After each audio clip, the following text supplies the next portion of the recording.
Today I'm going to show you how to make cranberry chutney with no added sugar.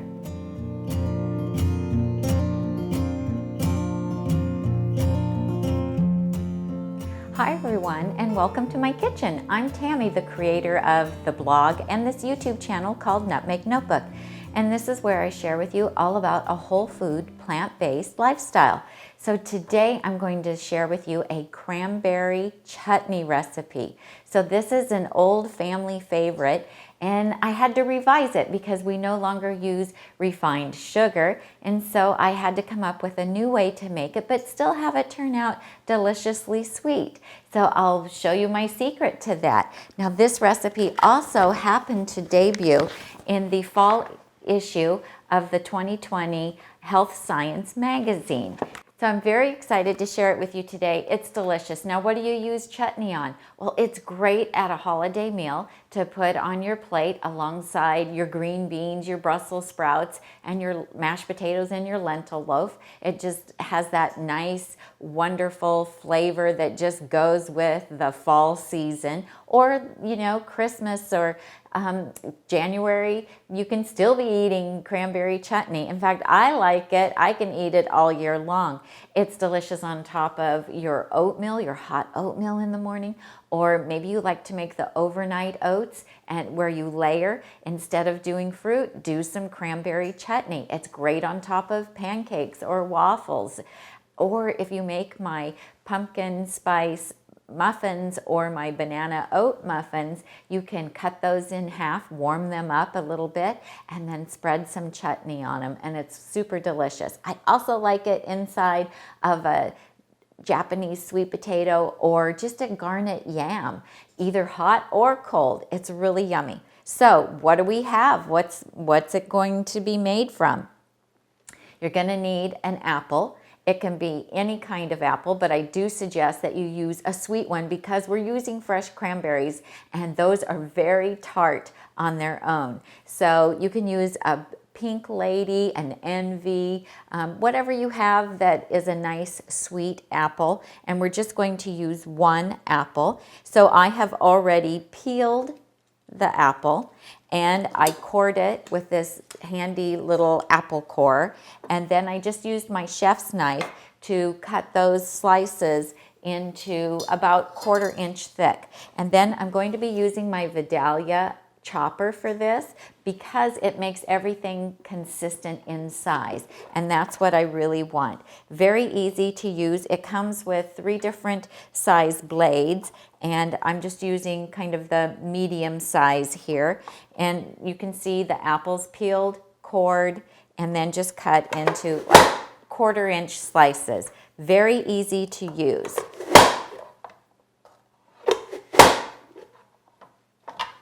Okay, that last one took a little more oomph to get it out. No problem. Here we go. And now my apple is diced evenly, ready to go in my pan. This is a cooked chutney. Sometimes there's like cranberry relishes that are raw, and those can be really delicious too. But this one is cooked, and what's nice about it is when you use cranberries, as the cranberries cook and soften in the pot, they have a natural gelatin to them, and so as the mixture cools, it will just get nice and thick. Then we're using 2 cups of these organic cranberries. I bought these at Costco and I froze them, and you can use them straight from the freezer. It works great. And we just have 2 cups of those. They're such a beautiful color. Then we also have some pineapple. I'm using canned pineapple tidbits today, and you want to drain them. And so I have a cup, and don't worry, I'm going to provide you with a printable recipe, so don't worry about the quantities. In the show notes down below, I'll link to the companion blog post for this. Then I have raisins. These are golden raisins. You can use any kind of raisins that you have. I just happen to like those. Oh, missed one little piece of pineapple there. And then a little bit of lemon juice and some date paste. This is just a 1/4 cup of date paste, but this is going to be our sweetener. Very easy to make with just dates, and I will link to my recipe and the video on how to make the date paste for you. But it's a wonderful natural sweetener, and we're retaining all the nutrients and the fiber by using all of the date. Now, if you need it to be sweeter, no worries. You can make it sweeter. You can use more date paste, or you could use more raisins. And then for the seasonings, some fresh nutmeg. And so this is my little microplane nutmeg grinder. If you've never had fresh nutmeg, you are so missing out. It is so much more flavorful than the kind that comes in the little container at the grocery store. Very easy to grind it yourself and just buy the whole nutmegs, and the aroma is amazing. Then my favorite cinnamon is from Local Spicery, and they grind all of their own spices in small batches, so they're extremely fresh. This is the best cinnamon I have ever tasted. I'll link to it below. I don't have an affiliate with them, but I just enjoy their products so much. And if you put Nutmeg Notebook in the message box when you check out, you'll get 2 free samples of their spices. So I have cloves in here. There's mustard, ground mustard, cinnamon, and I have the red pepper flakes. Those are optional, but I really like it in the chutney. I know it kind of sounds odd, but it gives it just a little bit of kick. And so we're just going to put that in, and I'm just checking my recipe. Okay, so I checked my ingredients. I was missing my apple juice, so I'm going to pour in my 1/2 cup of apple juice, and now we'll head for the stove. Okay, so we're here at the stove, and I just have the pot over a medium heat, and I'm just stirring it well just to get everything down in the apple juice. And once it comes to a boil, then I'm going to turn it down to a simmer, and we will let it simmer for about 30 minutes. But we'll need to come back every 10 minutes or so and give it a gentle stir. And then as the cranberries start to soften, I just like to push them up against the side of the pan with the back of the spoon and pop them open. Some of them will pop open on their own, but some need a little bit of help, and that just helps to release that pectin that's inside, and that's what's going to help make this thicken up as it cools. So it's coming to a boil, and I'm just gonna press some of these cranberries up against the side of the pan with the back of the spoon, just to pop them. Some are popping, and you'll hear it pop while you're cooking with it. It will just make little pops. And you can see that now it's starting to get thicker. It's been about 15 minutes or so, and the cranberries are mostly popped, or I've helped them pop, and it's starting to get darker red, but we're just gonna let it go a little more. The apples are not cooked yet, so it really needs a good 30 minutes altogether. Okay, so I let the chutney simmer for about 30 minutes on the stove, and I went about every 10 minutes or so and gave it a stir and helped those cranberries pop just a little bit.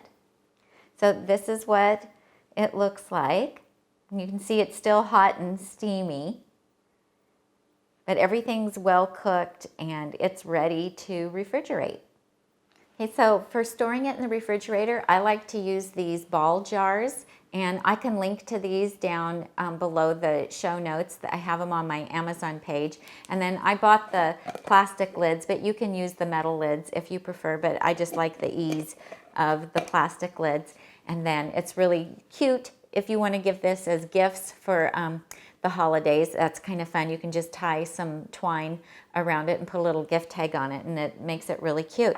Now here's what it looks like a couple days later after it's been refrigerated. It does seem to get darker in color. I made this about 2 days ago, and it's good in the refrigerator. I can keep it for like a week. I've never tried freezing it, so I don't know how that goes, but we always eat it up within a week, so it's not a problem. So delicious just to have like this as a little side dish on your plate with a lentil loaf. I have a delicious lentil loaf recipe, garlic mashed potatoes. Makes for a wonderful holiday meal. You might want to look at our video on Thanksgiving and holiday meals for lots of wonderful ideas.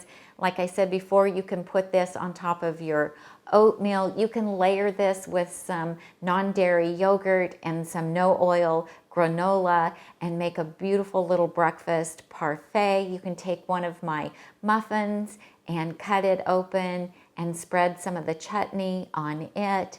You can take some of the fall pudding and layer the chutney and then a layer of fall pudding and then more of the chutney, and that looks like a beautiful dessert, a little parfait, and that's really fun as well. So many different uses with the chutney. I hope you enjoy this.